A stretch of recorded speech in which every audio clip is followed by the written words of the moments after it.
Yes, I remember discovering something that was astonishing to me, and it was that your level of self-esteem or self-worth, your sense of personal value, the amount that you like yourself and respect yourself, determines the entire quality of your life. It determines the goals you set and how big they are. It determines how much you believe in yourself, which is how much you persist in your goals. It determines what you learn. It determines how much you like other people, how much they like you back. So the psychology of achievement is based around this concept that the more you do the things that make you feel good about yourself, which is setting goals, working toward them, treating people well, learning, taking good care of yourself, all the positive things that you do, raise your self-esteem, improve your self-image, improve the quality of your relationships with other people, and enable you to have a wonderful life. And that, you know, I came from a poor background. My parents never had any money. They were working people. My father was a carpenter. My mother was a nurse. I left school without graduating. I worked at laboring jobs for several years. And then I got into sales when I could no longer find a laboring job, like most people in sales today. And then I started asking a question which changed my life. And the question is, why is it that some people are more successful than others? Why is this? And I looked around me and I saw people, now I was 23, 24, people younger than me doing better than me. And they weren't any smarter than me. And some of them were dumber. One of the things I say is that nothing will make you madder than to see somebody who's dumber than you, who's doing better than you. And you say, how can this idiot be doing so well? And I began asking this question. In selling, I began asking, why is it that some salespeople are more successful than others? And I did something that very few people ever do. I found later, is I went to the best salespeople and I said, how come you're so successful? And they told me what they were doing, and I did it. And I made more sales. And so people said, how come you're making so many sales? So I told them, and they did it, and their sales went up. And when I got into business, I asked managers, how do you manage in a business like this? How do you organize it? And they told me, and I did it. And so one of the greatest success principles that you'll ever find is learn from the experts. Learn from the people who are already demonstrating the results that you want to get. Read their books, listen to their programs, attend their courses, learn from, and ask them. And they will always tell you. And you can save yourself years of hard work by simply learning from people who've already learned it. World-class people do. Well, world-class people have a much bigger vision of what is possible for them. Yeah. One of the things techniques I learned many years ago from an expert was called X to 10X. X to 10X, which means imagine that you could go from X, your current income, to 10X, 10 times your current income. And your first response to that is that's completely preposterous. There's no way that I could increase my income 10 times. Yeah. It's not possible. So then I'll ask an audience, I'll say, well, is there any chance at all that you could increase your income by 10 times in the course of your lifetime? Is there maybe one chance in 1,000? Everybody will say, well, there's maybe one chance in 1,000. Okay, then I'll say, well, now how many people here from the time you took your first job until now have already doubled your income? Every hand goes up. Tripled, most hands go up. Quadrupled, lots of hands go up. I said, so you already doubled your income, tripled your income. So all you need to do now is do the same things that you did to double and triple your income, and you'll double and triple it again, and double and triple it again, and then you'll have increased your income 10 times. And there are people all over the world who are earning 10 times as much as you, and they're no better and no smarter than you are.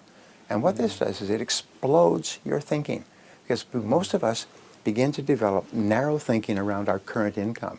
And then we adjust our lives, we adjust our appetites, the restaurants we go to, the food we eat, the home we live in, the clothes we wear, the car we drive. We forced our whole world to fit into our current income, whereas top people create a vision. Here's an interesting point. Peter Drucker said that if you do not have a vision to be a world leader when you start your business on your kitchen table, you'll probably never be very successful. So if you're starting your business on a kitchen table, imagine you could be a world leader. And then you ask the question, well, if I was the world leader in my field, how would I be different from today? How would my company be different from today? We were just talking earlier about Steve Jobs and Apple Computer. Steve Jobs and Steve Wozniak started out in a garage with an idea to put together pieces and make a little Apple computer that people could have at home. Bill Gates of Microsoft started off with this idea that if they could make it usable, you could have a PC on every desktop. Everyone's heard about that. That was his vision, a PC on every desktop in the world. When he said this in the late 70s, everybody said, you must be crazy. The heads of the IBM were saying, there's no reason for anyone to have a computer at home.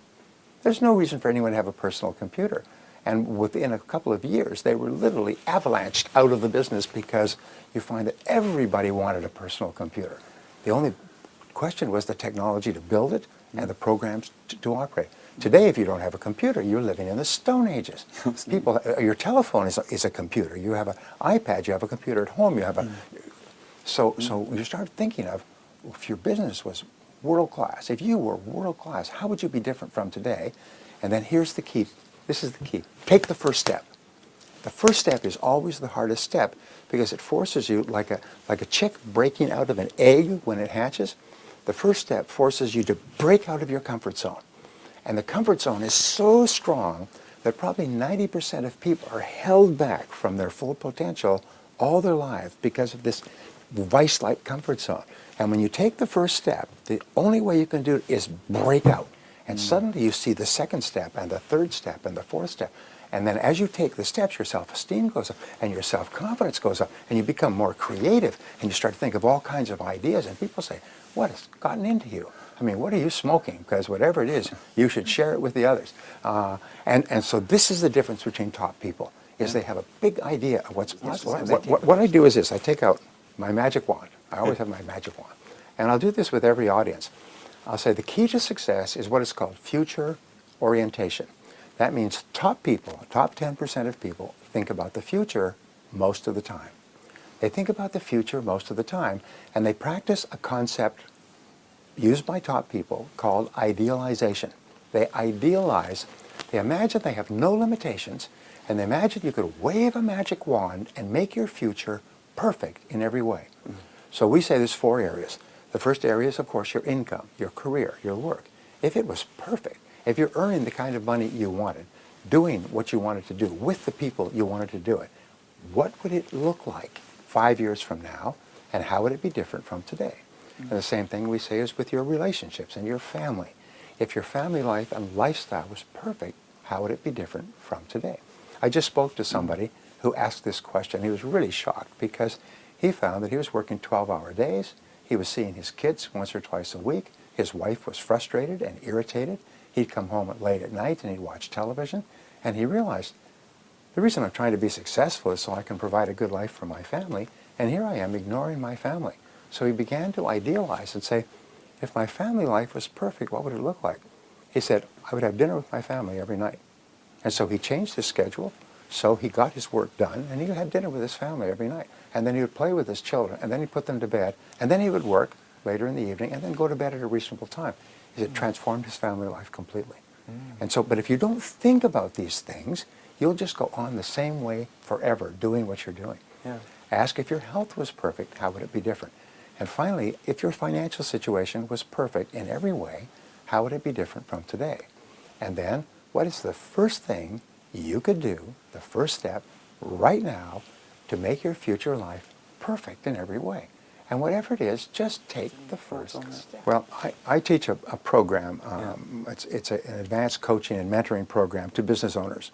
And I tell them that if you come and work with me for 1 year, I will show you how to double your income and double your time off within 12 months. And then what I do is I front-end load the first day of coaching so that they double their income within 30 days. Everybody does it.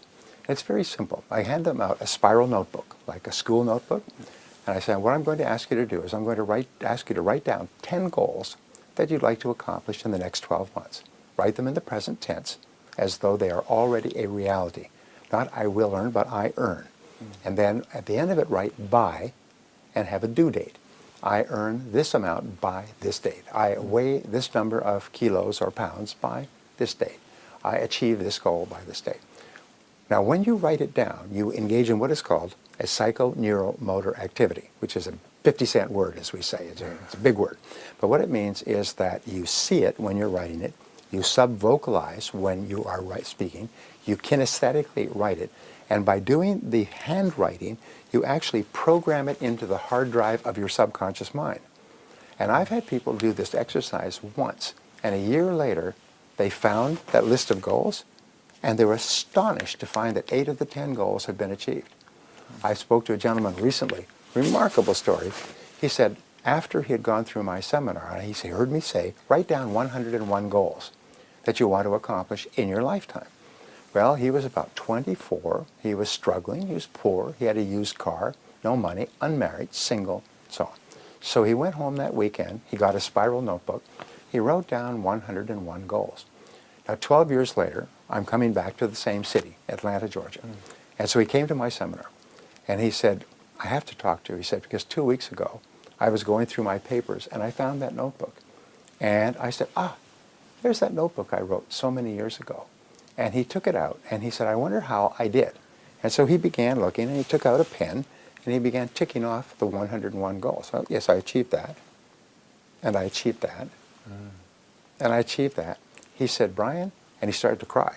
He started to shake. He said, Brian, I had achieved all 101 goals in 12 years. One of my goals was to marry a beautiful woman, which I did. To have children, which I do. To start my own business, which I did. To become a millionaire, which I am today. To own a new Mercedes, which I have. To put my children in private schools, which I did. To travel around the world, to learn a language, to sing a song, to learn to speak.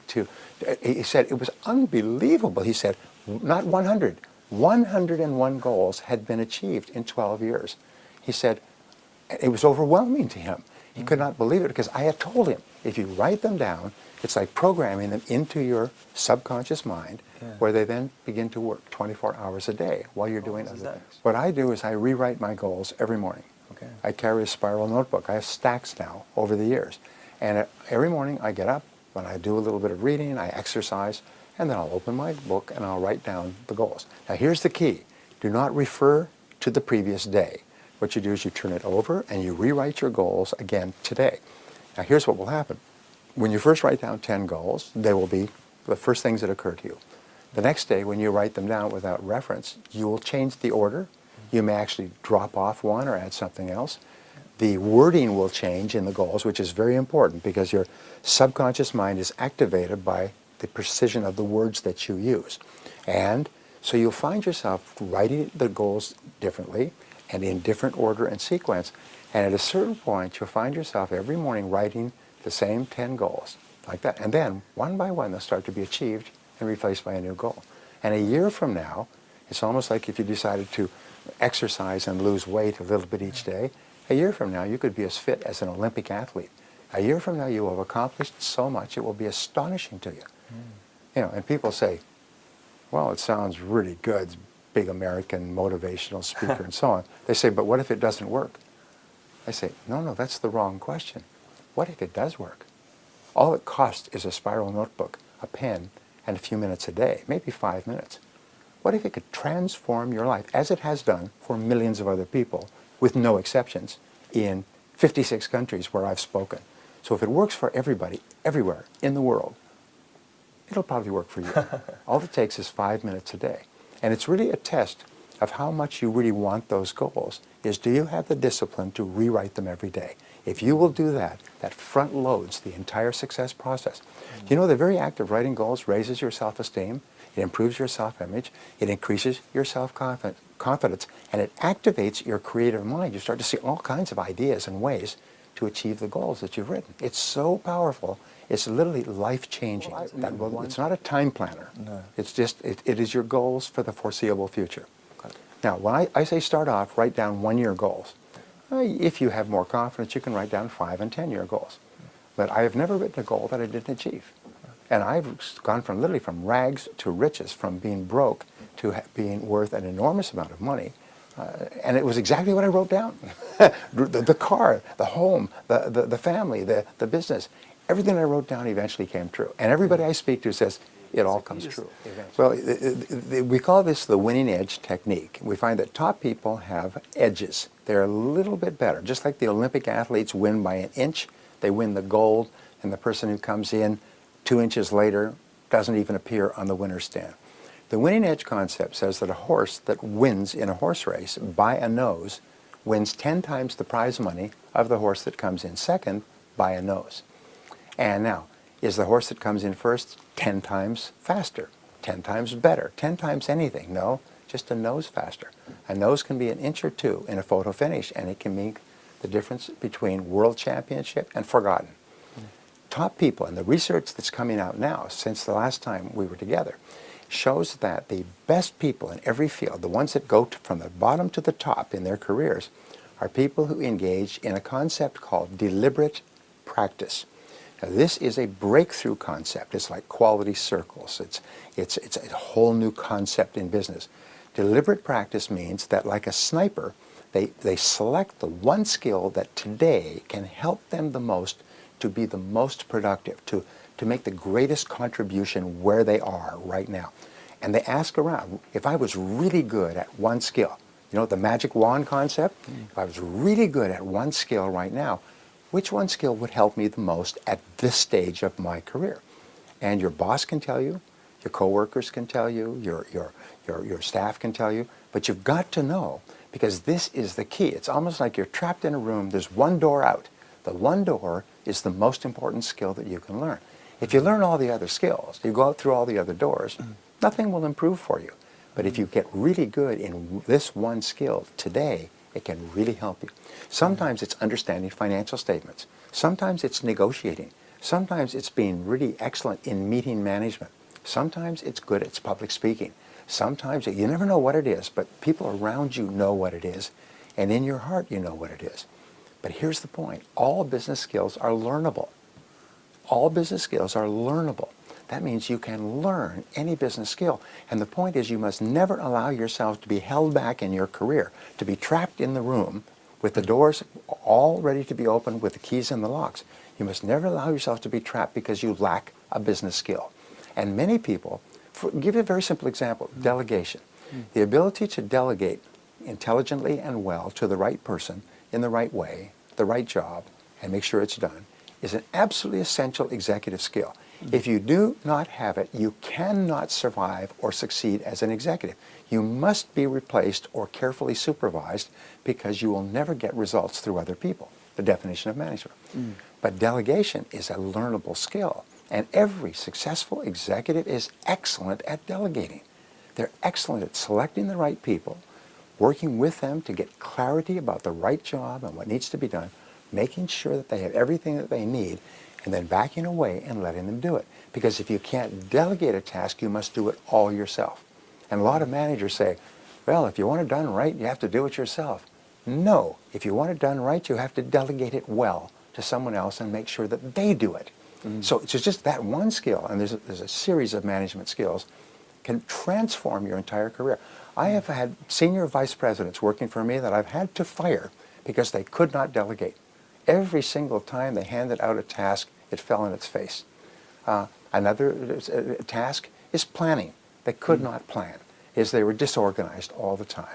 Another task is measuring. They could not set measures or standards so that nobody knew what target they were aiming at. So people were always at each other's throats because there were no standards. I mean, these are little things. You think, well, of course, those are absolutely essential. And they're all skills, and they're all learnable. And that's the great breakthrough. You can learn any skill you need to develop the winning edge in any field. So much for me. I went to Columbus. I was 22 and became a disc jockey there, and did that for many years. And then I evolved into a community activist and became very, very much involved in politics, and ran for the Ohio legislature, was elected to 3 terms. And then my mother became ill and resigned and went back to Miami, Florida, where I'm from originally. But Columbus, I came in as a boy, but I left there as a man. I grew up. There are so many things and so many memories that helped me to become the person that I am, and the people that played a major role. No, I just went to Cleveland recently. I have investment in a daycare center there, 3, and so I went there to help to create a new type of curriculum that will help young people early on begin to develop the communication skills that I think that's very important in becoming successful in life. That's major, your mindset, but also to have a value for life, that we see so much violence as children. They said over 200 acts of violence when children are raised in a culture. Wow.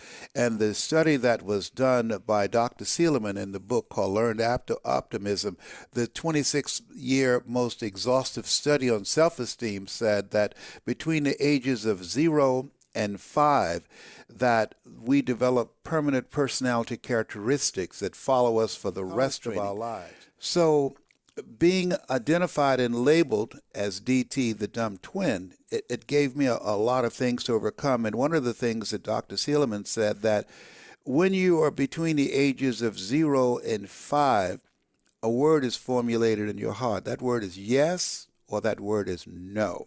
So when you're raised in poverty, that vision of yourself, that culture, those circumstances, those conversations, those things that you observe, they begin to create the lenses from which you see the world.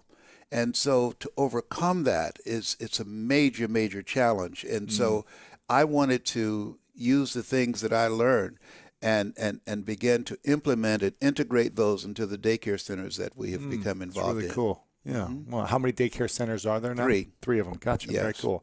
What do you think it is that school is missing out on in general in the U.S.? What's the main thing? They did a study of some top achievers and successful people around the world, and they wanted to find out what was the common denominator among them that enabled them to reach their goals. And what they discovered, that 85% of them reached their goals because of their attitude, their vision about themselves, and 15% because of their aptitude.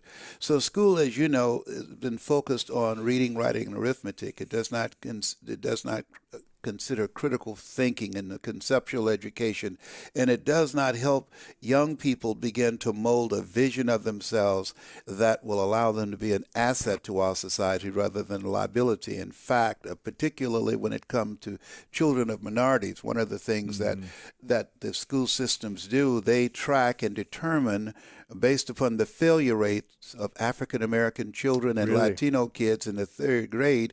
Based upon those failure rates, they determine and extrapolate from those numbers how many prisons they're going to build. So if you can track failure, you can also track success. So when you come up in an environment that is, 1, designed to destroy your sense of self, and 2, give you and provide for you an inferior education. Like when I came up in school at Booker T. Washington High School, the money that was allocated to educate kids on Miami Beach and Coral Gables versus Booker T. Washington High School is just tremendous difference. And when we got books, we got the old books that were 5 and 6 years old, written in, pages torn out of. And when they gave the test on the new books that we never got, and they said that we were inferior, we believed them. Because the newspaper was said someone. My mother was working for a very wealthy family. She worked for wealthy families on Miami Beach. And I remember Mrs. Sadursky. She cooked for these families, and we ate the food left over from the families that she cooked for. She kept their children, and we wore the hand-me-down clothes of the children that she worked for. And when I had the assignment of cleaning Mr. Sadursky's office and shining his shoes, and he was listening to various motivational recordings, this is reel to reel. This is before 8-track and before cassettes. And those words I had no idea while I was shining his shoes, listening to people like Jim Rohn. When the end comes for you, let it find you conquering a new mountain, not sliding down an old one. People like Zig Ziglar, if you give enough people what they want, they will give you what you want. Listening to some of the words of Winston Churchill, the truth is incontrovertible, malice may attack it, ignorance may deride it, but at the end, there it is. And so I had no idea while shining his shoes, listening to these words, that it began to restructure my vision of myself. And I had an interruption when I was in the 11th grade because I was in special education from the 4th grade all the way to the 11th grade. And I met a gentleman by the name of Mr. Leroy Washington. I eulogized him last year. They call him the great communicator. And I was in his class waiting on another student. He said, "Young man, go to the board and work this problem out for me." And I said, "I can't do that, sir." And he said, "Why not?" I said, "I'm just here to see MacArthur Stevens. I'm not one of your students." He said, "Go to the board and do what I'm going to give you directions anyhow." And I said, I can't, sir. And the other students started laughing, saying, he's Leslie. He's got a twin brother, Wesley. Wesley's smart. He's DT. He said, what's DT? He's a dumb twin. And I said, I am, sir. And he came from behind his desk. He looked at me. He said, don't you ever say that again.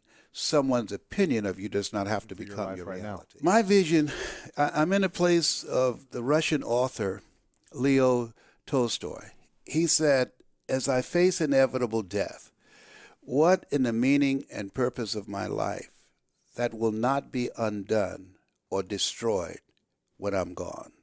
And so the speakers that I train and the speakers that I influence and the people they train and transform their lives, that we are literally in God's pyramid, that work will not be undone or destroyed when I'm gone.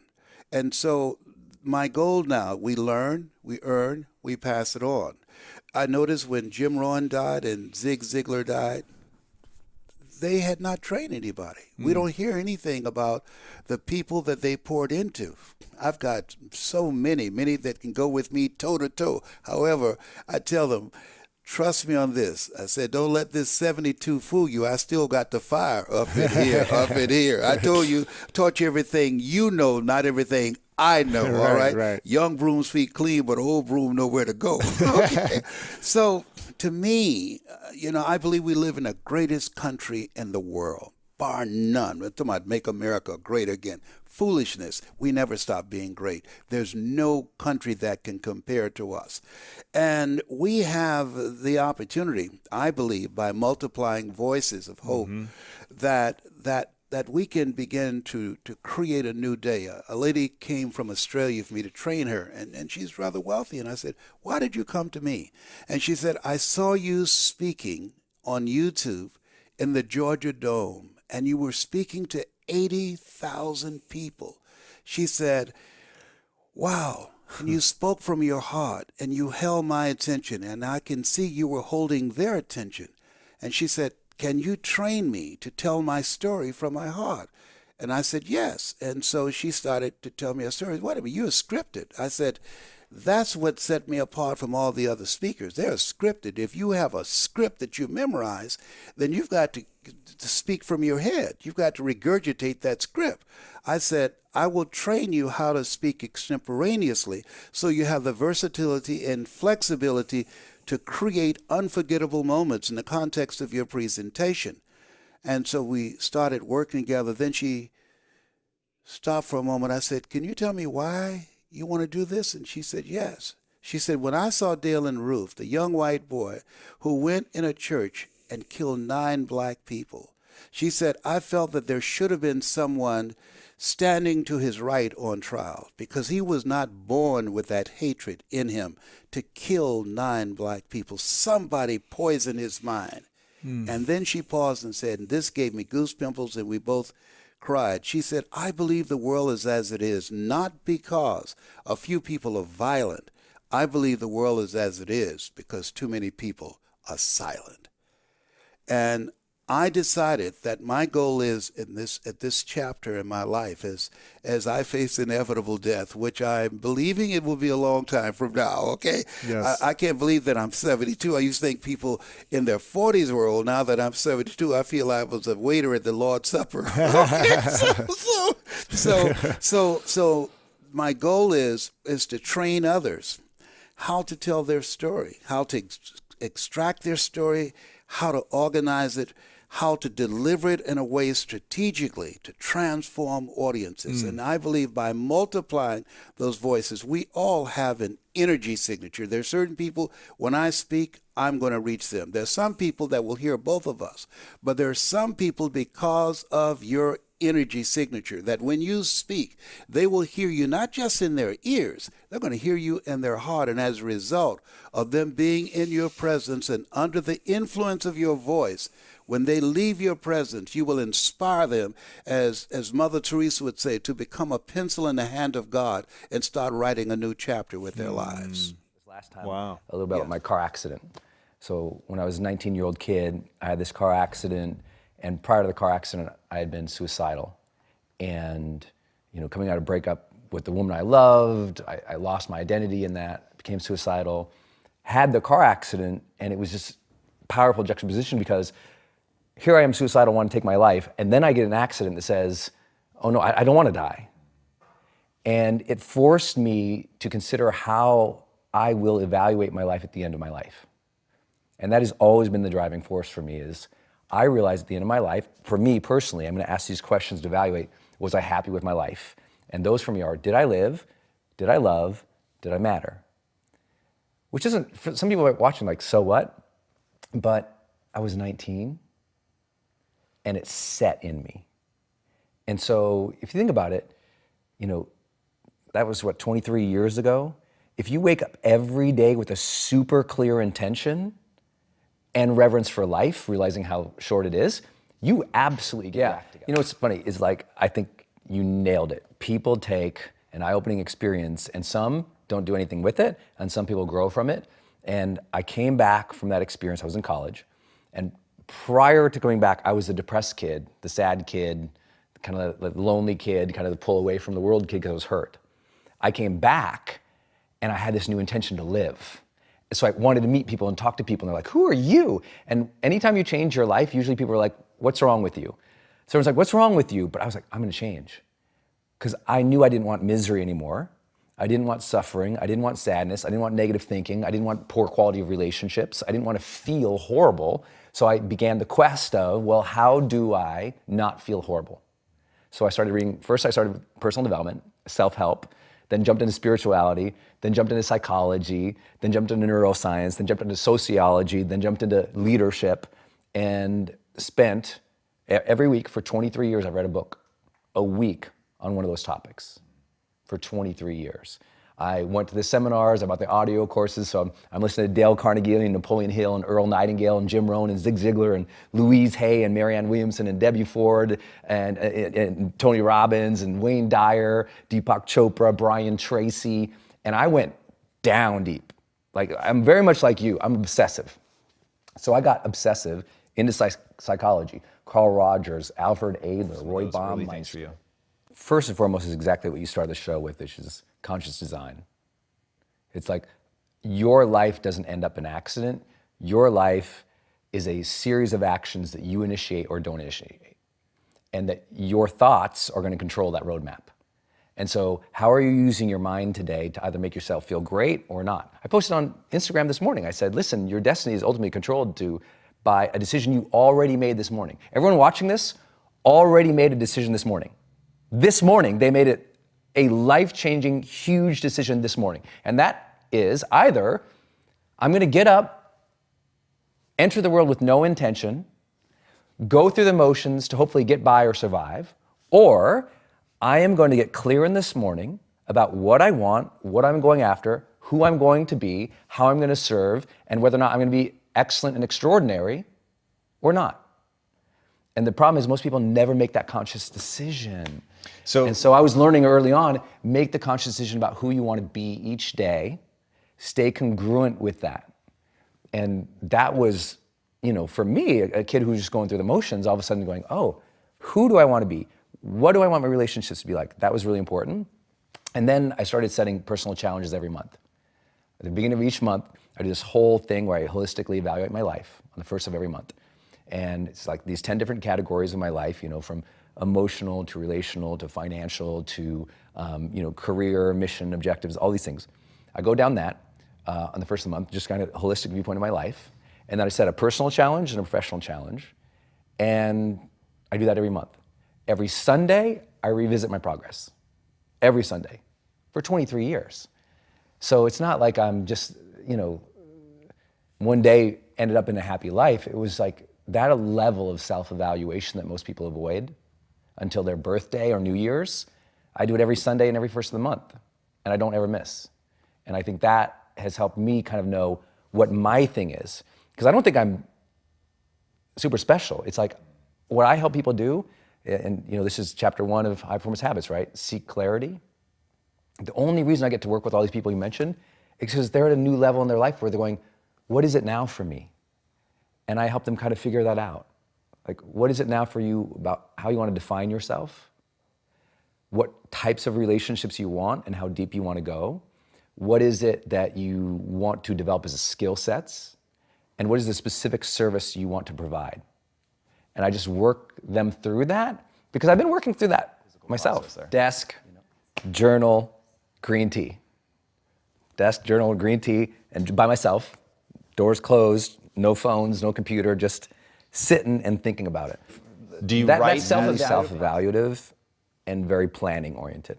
So it's like, where am I? What do I need to do this week, this month, and just checking with my calendar. So on Sundays, a lot of it's like just deleting things. But a separate process. Deleting what things? Meetings, blocks of time. Things that have been booked for what's coming, and you're like, yes, this because doesn't most of my align. schedule's been booked 6 months, 7 months out. So at any given Sunday, when I'm going through my evaluative process of what's important, what do I need to work on, I'll look at the schedule and notice, oh wow, here's that chunk of thing we scheduled 3 months ago, delete. I thought it was gonna be here, delete. Just like really clipping at the calendar. Most people don't have a calendar. So that's problem number one.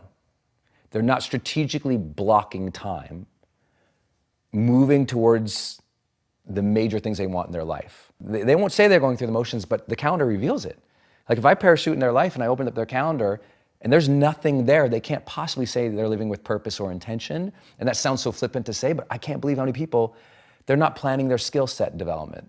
They're not planning specific goal attainment on certain dates. So just like their calendar's completely empty and they're hoping it's gonna happen. And it's like, if you look at mine, it's like military-esque like planning. Like I'm going to hit these goals. It's going to happen. So that's a piece of it. But to what you were saying about the meditative process, I also every morning lay in bed and I visualize what I want. And I see, like when I wake up, I literally just lay there for an extra 2, 3, 4 minutes and I just kind of visualize and I'm thinking about the things that I want. So that happens every morning. Are you willing to share an example? Actual example. So from age of 20 to 26, probably 90% of the time, I would lay there and I would see myself on stages, big stages. And I would sit there and as soon as that image came up, I'd freak out. Like I'd imagine myself walking on a stage with an arena and I would literally just start sweating in bed. I'd lay there in bed, terrified, like just awfully uncomfortable because that wasn't me. But I was like, everyone was saying, your car accident story, Brendon, really made a difference in my life. This whole idea of having reverence for life and having, the intention of who you want to be, all these simple things that we talk about in personal development, but I'd share my story with people and think, oh my gosh, you need to teach that. And I was like, oh. I started hearing that. I said, maybe I'll learn to teach. I'll learn to talk.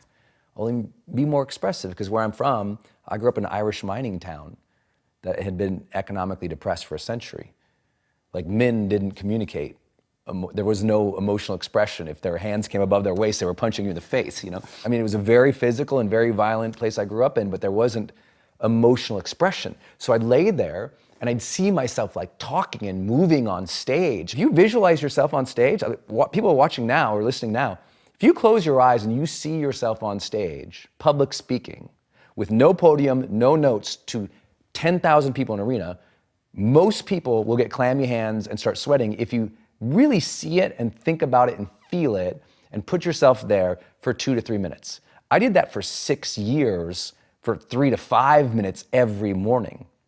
I'd hear myself saying something. I'd see myself moving. I'd see the audience clapping or jumping up at the end. I'd see myself moving across the stage in ways I never moved.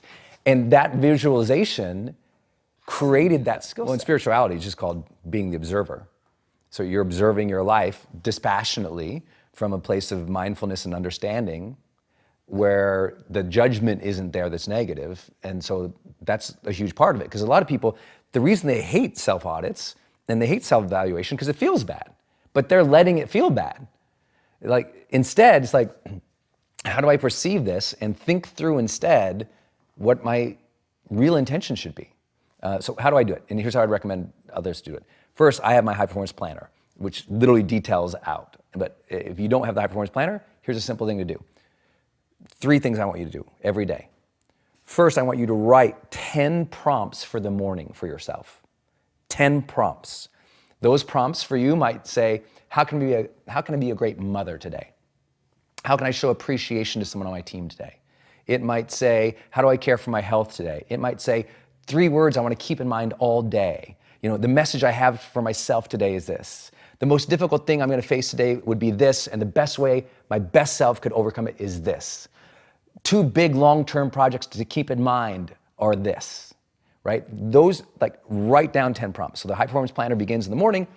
There's the 10 prompts that we know correlate with long-term success that we've measured. There they are. So I fill that out every morning.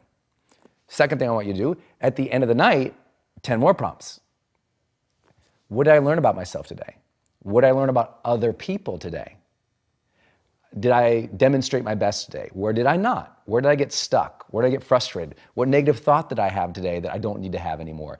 How did I treat people today? Did I move as swiftly towards my goals today? That type of thing. But the other piece about it is at night, I do the scorecard.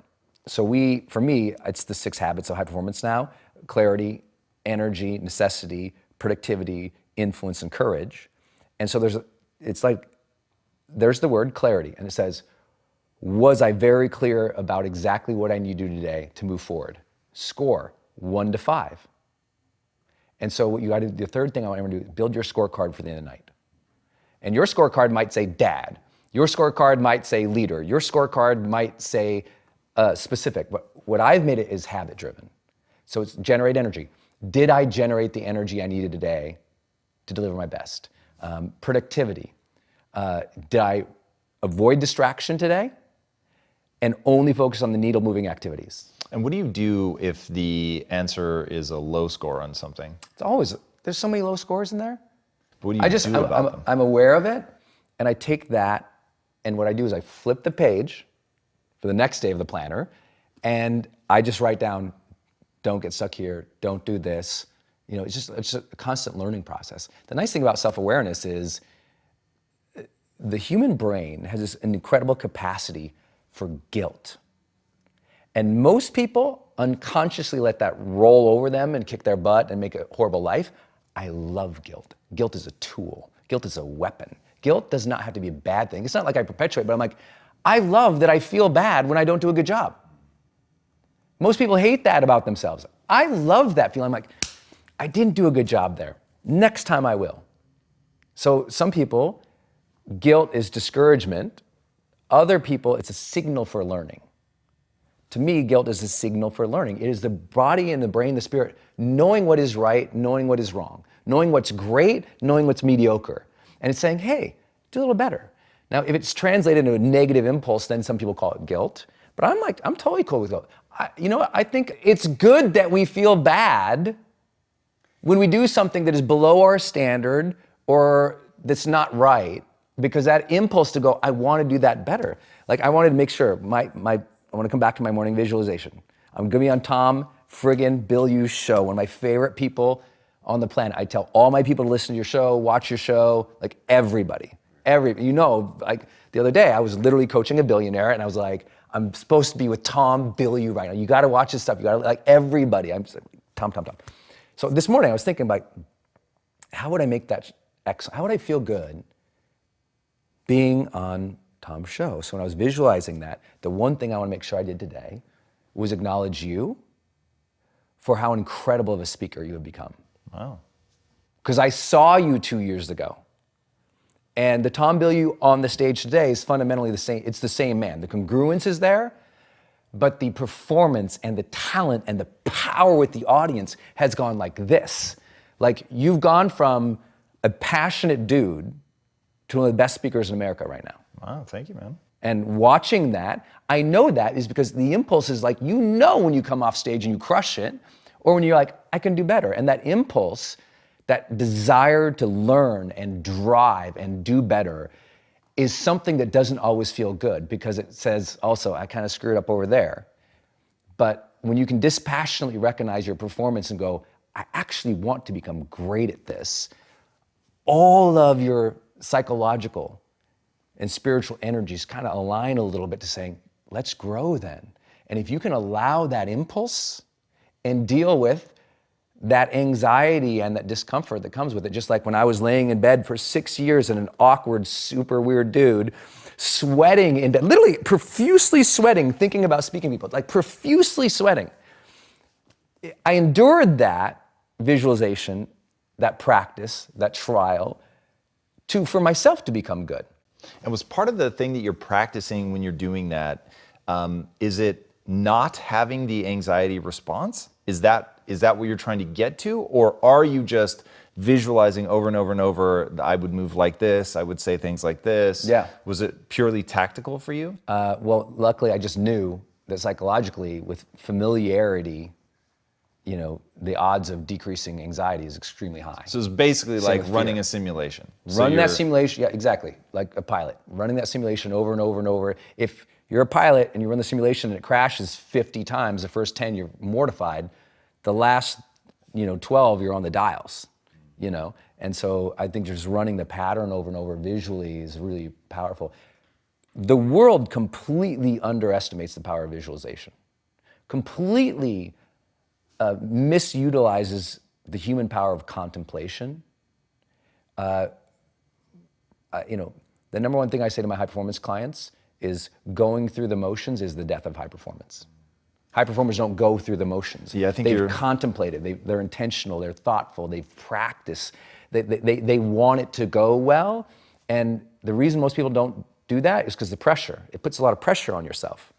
But that's what makes people great. I think you're very right about that notion of contemplation and the willingness to feel badly about something. I think self-reward and self-punishment is really, really important. Yes. And I think that if people don't sort of automatically have the guilty thing, which they probably do, it's more a willingness to lean into that and to say, okay, this is actually going to serve me, this is going to work for me. And I actually do wonder sometimes, as somebody who now basically has a profession of giving advice, at least on the one side of what I do. And so I think a lot about like who should actually take my advice, because my advice is not going to lead to a carefree, easy life. Right. Lisa was just saying she was laying in bed last night thinking about me, and she said, how the fuck does he do it? Because there's just a level of things that I'm willing to take on, and I'm not even sure it's healthy for me, and two, I'm certainly not certain that it's healthy for other people. But what I do know is that I have a level of thrill and pleasurable obsession around it. So for me, it's fun. So when I think about the guilt or the momentary pain of fucking something up, and you talk about me getting better as a speaker, it's like that journey is, it is a very simple journey that requires you though to really accept that you're not very good at things right now. Yes. And that's fine. And so a big key for me has always been to think of my life not through the lens of a moment. Mm-hmm. And I used to tell this to my employees all the time, like, stop judging yourself through the lens of a moment and start judging yourself through the lens of 10 years. If you think of yourself in 10-year increments, like, you will blow your fucking mind. So if you're embarrassed today about where you are, don't compare yourself even to yesterday, which may not soothe that and encourage you to push forward. Think back 10 years. My gut instinct is, unless you've really been treading water, in which case then leverage that pain to never do that again. Yeah. But if you think back to where you were 10 years, chances are like you're gonna be blown away with how far you come. And so then it's like, all right, then I'm just gonna focus my gaze 10 years in the future and start saying, what would I have to do to be somewhere where I'd be blown away then with where I'm at now? Yeah. But it really does require you to say, okay, the pride that I'm going to establish is actually around my willingness to look at the fact that I'm not good right now today. Yeah. And that to me is it's really simple, but it is very hard to do for people that are unintentional about their emotional life. Yeah. So how have you learned to read your emotions, to not just give in to them, and to have the same kind of high degree of consciousness around how you shape that as well? One, revisiting it a lot, but let's give a framework to what you're talking about, and then we'll drop into the emotion piece. I love that you keep saying it's simple, and for some people they don't think that way, so it's not simple. So let's give them a framework. Number one, what we're really talking about here is contemplation. Really thinking through and using the power of thought of what you want to be like, what are the skills you want to deliver, what's the service you want to offer to the world. Number two, the consistency of action to not only create that in your own body and your own mind, but start creating that result in the world. That's really important. Number three is courage. because it takes courage to put yourself out there and try to get a little better. Like, it was even just laying in bed, visualizing myself doing something on stage that was way outside my boundaries of like comfort, like walk across the stage really fast, like walk down to the audience and give high fives and, say something strong or, admit something or share something vulnerable. Like, that's courage. That's scary. But the other thing is, I think that you and I have always had, which sometimes is undervalued, is we also had community. We had other people. You had Lisa, I had Denise. We had people in our industry or our peer set who we looked up to or who we could learn from or who we could be like, this sucks, this is hard. And for me, coming back to your emotional element, that has been everything for me, community. Having people in my life who I can, when I'm on the road for X amount of time, or I'm dealing with a super hard client, or we're rolling out a leadership program to a Fortune 50 company, or I'm doing my first major deal with Oprah Winfrey Network, and I don't know what to do. I am so incredibly fast of asking people what to do. I'm also incredibly fast in sharing how I feel about it. Being like, I feel really awkward about this. I'm unsure. I'm having a lot of self-doubt. How would you deal with it? Like, I'm somebody who expresses his emotions all the time. My frigging tagline is bring the joy. Like, everybody knows that. Why? Because I want to make sure people know we're going to create this energy. Because emotion is not something you have, it is something you generate. Emotion can be an impulse, but feelings is our interpretations of those impulses over a period of time. And I said, I want to feel vibrancy, joy, love, connection, satisfaction, fulfillment in my life. So I'm going to learn to generate those emotions. How do you learn to generate the emotions? You read psychology. How do you learn to generate the emotions? You try. Like, you're just like, I'm going to go, we're going to have date night tonight. I'm going to make it a fun night. I'm going to make it a fun night. I'm going to do things to see, can I make people laugh? Can I make people turn their lights on? You learn to control your own emotions and or deal with them in better ways as you decide to be a more mature person. Let me see how many people I can turn off right now by dealing with another element of this. So everything you just said is A, true, and B, super powerful. There is a different reason that I say that it is simple. And admittedly, this is because this is the journey I had to go on. But have you seen Fight Club? Yeah. All right, there's a part in Fight Club, and the gift that I would like to give the world, if I had, which I did not, but if I had sat down and set my intention for, what do I want to convey? This is one of my top 5 things that I want to get across to people if you really want to succeed. Yeah. There's a moment in Fight Club where he puts his hand out, and the guy puts a caustic solution on the back of his hand, and it burns. And he tells him that he has to just leave it there. And he ends up holding his hand down so that he can't take it away at first because it hurts so badly. And then finally he releases, and the guy has the strength to leave his hand there and let it just burn. And what I'm saying is you have a mechanism in your mind called the psychological immune system. Its job is to get you to pull your hand away, to wash off the thing that burns, and hey, you're fine again. Yeah. What I'm saying is if you want to be great, the burning sensation is you having to accept that you fucked something up, that you're not as good as you want to be, that there are people that are better than you, that you're not as far along in the journey as you want to be. And what you have to learn how to do, if you want to be great, you have to learn to let it burn. And even though your impulse is going to be to turn away from that, to not look at it, to soothe it by saying it's them, it's their fault, they fucked it up, I grew up in the wrong place, it's fine for them, they're wealthy. Like whatever excuse you use to try to let yourself off the hook for not being where you want to be, instead of saying, actually, the power is the ability to let it burn. And one of my employees was just asking me yesterday, and he said, how do you not get overwhelmed? And I said, you want to know the God's honest truth? The second I feel that impulse, Brendon, I say to myself, you don't get overwhelmed. I'm not going to fucking back down. I will not break. You cannot break me. Fuck that. Get that shit out of your head right now.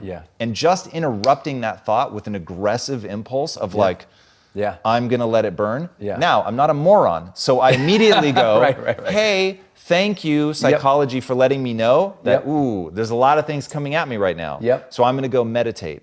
But the way that I interrupt the thought is by reminding myself not to be weak. Who's in control? Right. 100%. Who's in control? Is overwhelm in control, or are you in control? Are all these different situations making you feel something, or are you allowing yourself to interpret something to make it that? And so I think that's incredibly powerful. I think there's a yin and a yang to that too. I think those who learn to endure hardship, struggle, challenge, difficulty, pain, grief, vulnerability, failure, regret, that's one side of that coin. If you learn to do that, but you also don't, on the other side, learn to allow joy, fulfillment, satisfaction, a sense of, now hold on. I have to stop you. Allow, is that the word you want to commit to? I'm going you said bring. I'm going to build. Okay. I'm building. You have to first allow it, because what most people do is, if on the other side of the coin it's super etched in, what happens is, even when that impulse comes up to, I like this, oh no, I'm not supposed to like it. So you have a lot of people who are extremely talented at the top levels, who they do endure the pain, and they really like the pain, and they will allow that all the day long. They'll allow that now because they'll tell their brain, this is what's expected. But they also don't let themselves feel good when feeling good is there. This is a real big problem. I mean, if you study like psychoses, a lot of people who really struggle with addictions, eating disorders are super common, who even when they feel that sense of self-love or self-accept, oh, I'm not supposed to feel that. No, you really, there is an element to personal development where you have to allow the good feelings and not push them away because it's like, oh, I don't deserve to feel that. Because a huge part of the world is telling themselves, I don't yet deserve to feel happy. Even though happiness comes up, I shouldn't feel that yet. I'm going to keep striving. It's not until I get the next 2 million, then I'll let myself feel happy, even though they had that good Monday. And so you have a lot of people who are striving in difficulty, who also have not taught themselves the emotional side of what is called the most important movement in the history of the world in psychology, called positive psychology, kicked off by Marty Seligman, a good friend of mine, Mihaly Csikszentmihalyi. Without that work of saying, no, we also have to allow ourselves and teach ourselves to flourish, feel satisfaction, feel joy. So I'm 100% with you. And I'm like, the rule is, that's one side of the coin.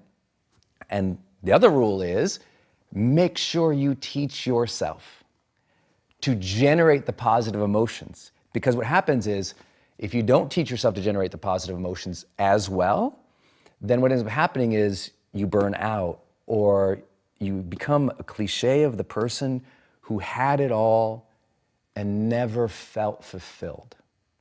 And our mutual friend Tony Robbins says, like, that's ultimate failure. To succeed, but never feel like a success, never feel like you've had it. Like, I'm vitally aware that, I could get on a plane and not survive. I'm vitally aware that tomorrow might not be here for me. I don't want to grit and hustle it out and never feel the joys of life, that satisfaction, that pleasure of, you know what, gosh, good for you. You're trying hard, Brendon. Today sucked. You failed today, Brendon. But you're doing a good job, kid. Stay in the game. Feel some satisfaction that you tried. Feel some fulfillment of that, because what I've learned from high performers, this is not just Brendon's personal opinion. I've done this for 16 years at the highest levels. And I see it over and over. It's usually when I get the call, it's like, well, I just sold my company for, hundreds of millions, and I'm miserable. And I ask, when someone says, I can't figure out, Brendon, everyone says I should be happy. I'm not. I don't know what's going on. And they're edgy as hell about it. Like, I have it. I mean, geez, look at the house, look at the girl, look at the cars, look at the thing. I got it all. I'm freaking out, man. I don't know why. I did it all. And I said, well, did you ever teach yourself to be happy along the way? And they never did that work. Because doing that work is what makes life worthwhile, too. Why are you so good at relationships? Like, what are a few of the things that make you bond with people as quickly as you do? I I always come back to, there must be an intention there. So the intention, where did the intention come from? So the intention for me came from, you know, when I was on my deathbed, and in, you know, 2 times in my life I thought I was going to die. And the one that gave me the greatest gift was the did I love part of did I live, did I love, did I matter? I saw scenes of my life when I thought I was going to die. I saw scenes of my life when I was surrounded by the people that I loved. And my instant feeling was, I'm going to miss them. And they're going to miss me. And I'm dying, and that's so sad. And that was as important as, did I live my life, or did I make a difference? It was like, I'm so sad. And I got that as a 19-year-old kid. Like, a breakup of a relationship sent me into suicide. That realization was like, oh my God, at the end, all you're gonna wonder is about your family and your friends and the people you loved, and all they're gonna miss you. So I got early that one of the objectives of this game has to be deep relationships, because you're going to see scenes of your life surrounded by people you love at the very end. And I'm like, so live your life so it's this epic, beautiful movie.